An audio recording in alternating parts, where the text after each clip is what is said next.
Tonight we will be having shakshuka, ang paandar dish na iluluto ni Mars Jeff dito sa Mars Masarap. Mars, ano ba yung shakshuka? Ano ba nga ito? Ito na Mars. Shakshuka, this is an Israeli dish. Actually, breakfast dish nila to. Ito yung isa sa mga parang favorite. Kumbaga, adobo sa atin, shakshuka sa kanila for breakfast. Famous. Parang national dish Parang halos. national breakfast. Ang mga Israeli kasi gusto nila ng big breakfast. Nandun lahat. Parang gusto ko doon tumira. Mars, Actually, pwede. masarap ang mga food doon. So, yun yung papatry ko sa inyo ngayon. May allergy ba kayo? Bakit Israeli food ang handa mo naman, Mars? Correct, Mars. Bakit nga? Ano bang gani? Kasi May naman- something ba yan? Oo. Lagay mo yan. Pagkalagay ko ng garlic, Ayan. explain ko. Teka, Mars, nataas ko to ng very para... Sute. Yan. Hindi. Actually, kasi syempre, masaya ang puso ko ngayon. Yes. So, yung puso ko ngayon, nagturo sa akin na sa Israel daw masarap ang pagkain. Hindi ka pa nakapunta, Mars. Ha? Nakabula- Hindi pa, pero gusto kong pumunta, gusto kong mag-visit. Sooner, malay mo. So sa kanya mo natutunan tong dish na to, Mars. Kasi pag pinagluluto niya ako ng breakfast, ito yung isa sa mga pinagluluto niya. Ang taray, Oh, nagluluto wow. Sweet si naman. Jules. Oo. Actually, pareho kami gusto magluto. Ang swerte, no? Ano naman niluluto mo sa kanya? Adobo naman. Hindi pa nga, pero gusto ko siya pagluto ng adobo, pero hindi ko pa natatry pagluto Palit siya. national dish na. Palit lang, Mars. So yun, gigisahin mo muna siya syempre. Yung usual gisa na ginagawa natin. Sute, garlic. And then, usually, wala siyang beef. Parang ito lang siya. Tomatoes, eggs, yun lang talaga shakshuka. Pero minsan, pwede mo din siya lagyan ng longganisa or ng sausages. Depende sa'yo. Depende Gusto na mo sa'yo yun meat. kung gusto mo yun. So ito ano to, Mars? Skinless. Skinless longganisa. Skinless longganisa. Para talagang ginawa ko siya na mix ng Israeli na may touch ng Pinoy. pag-Pinoy. Sarap. Tsaka syempre, manamis na miss yan. Totoo. Yes, correct. And also, para pwede rin kainin ng mga bata. Oo nga. Pag ready ka na. Yan. So, antayin mo lang siyang maluto. Ayan. Okay, yan. And then, ilalagay mo na muna ang tomato paste. Interesting. Tomato paste, kailangan natin yan para magkaroon siya ng konting sauce. Oo. Anong sinasabay nila dito pag kinain nila? Kanin ba? Usually, pita bread. Ano nilagay mo, So, Mars? nilagyan ko Kamatis. ng Red bell pepper. Red bell pepper. Yeah. Pero pwede rin green para to Oo. add color. Actually, kung gusto mo din kainin sa kanin, pwede Parang rin. pwede, Mars, Pwede rin diba? siya. Pwede. Pwede kasi Saka ako nga, kung longganisa, na-try ko to, parang sabi ko, mga toasted bread. Pwede. Pwede siya. Yeah. Pang ano siya.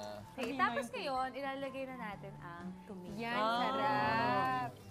Favorite ni Mars Camille. Correct. yan. I love di magugustuhan mo tomatoes. tong dish na to. Kasi Oo. makamatis, Mars. Tama. Okay, tapos, ayan. Lagyan natin ng konting water para sa kanyang sauce. Ay, itong dish na to, madali lang naman siyang lutuin, mga 20 minutes lang. Pero Mars, ang galing kasi ang bilis mong natutunan yung dish. Oo. Oo nga. Hindi, actually, madali lang kasi the way naman siya lutuin, parang, time nito, gisa-gisa, Gisa-gisa. lagay ng onion, lagay ng tomato. Parang Pinoy style din. Yeah. Ano yun, you always prepare that every day or almost in a week? Hindi naman. Kapag namimiss ko lang. Talaga. Pero kasi, di ba, ang heavy na kasi ng breakfast ng mga Israeli. May hummus na, may pita na, may ano. So, nandun na lahat. And then you put the paprika. Okay, paprika, sarap. Ay! Guys, alam nyo ba na ang Oy. paprika ang national spice ng bansang Hungary? Oh my God. And the country has a 200-year history of harvesting and producing paprika from sweet red peppers. In fact, yung mga local villages daw sa Hungary ay naging vibrant red ang color tuwing harvest season dahil sa mga red peppers na sinasabit nila in strings sa labas ng bahay nila. Taray! Ang ganda na information mo dun, From ah. Hungary. Correct. Parang pahiyas nila yun, Mars. Kasabit yung mga pepper. Ayan, Mars, naglalagay ka ng salt. Salt. Nice. Lagyan natin ng konting salt, Pepper. konting pepper. Pero dito, ang suggestion ko dito, nasa sayo na yan. Kung paano mo siya gustong timplahin. Kasi Kung may na ibang mas sobrang gusto ng salty, oo, kung spicy. bahala. O pwede rin, Pwede no? din, oo. Dagdagan din. Yep. And then, antayin mo lang siyang i-boil. Mag-boil mo lang siya for a while, for 5 to 7 minutes. Boil, cover natin. Cover. Yan. Okay, para mag-reduce yung water. Mag-reduce yung water, medyo maging malapot siya ng konti. And then afterwards, kapag medyo boiled na siya, tapos na ang 5 to 7 minutes, Oo. mabilis. Ilalagay mo naman yung egg. Wait. Pero, Pag nilagay mo yung egg, kailangan maglagay ka ng konting butas ayun. dito. Tapos ilalagay sa Isushoot. gitna yung Oo. egg. Di mo dapat siya babasagin. So, Ay, yung buo parang pa rin ano siya. oo. Buo pa din Kala ko pati shell, hindi namin. Ay, nabasag Ay, ang itlog. okay lang, okay lang. Okay lang Pero yan, huwag ka Mars. mag-alala, Mars, kasi Hahaluin. meron lang. akong surprise sa inyo. Oh. Bago pa lang ako pumunta dito, nag-prepare na ako ng dish para sa inyo. Para at least makita lang Para natin at yung least procedure nyo makita dyan. yung procedure and then makain nyo na. Ayun, ganda nung itlog na yun, Nice, Mars. nice.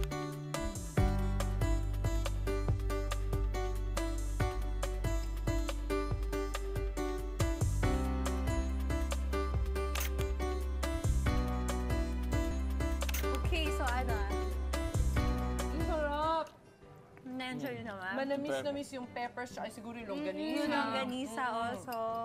Akala mo nadulog pa pero Sobrang tomato-based talaga siya, Mars. Tama. Ang Yes. sarap. Oo. Thank you so much, Mars. sarap. Nako, Yes. you're welcome.